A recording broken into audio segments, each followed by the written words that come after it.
एक बहुत धनी सेठ था, लेकिन स्वभाव से बेहद कंजूस। दान पुण्य करना तो उसे मानो आता ही नहीं था। घर में उसके बहुत संस्कारी बहू आई। भोजन बनाना, सेवा करना, सत्संग सुनना और दान देना, ये सब उसके संस्कार थे। पर ससुर जी का कंजूस स्वभाव उसे बिल्कुल पसंद नहीं आता था।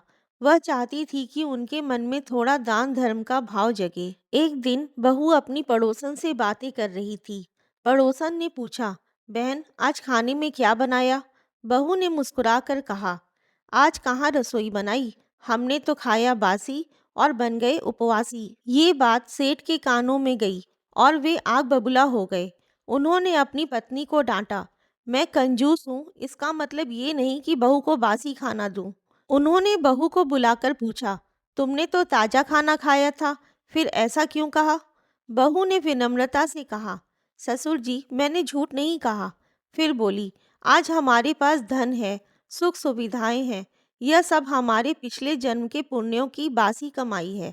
और आज हम दान पुण्य नहीं कर रहे, मतलब अगले जन्म के लिए कोई नई कमाई नहीं कर रहे। इसलिए अगले जन्म में तो हमें उपवास ही करना पड़ेगा।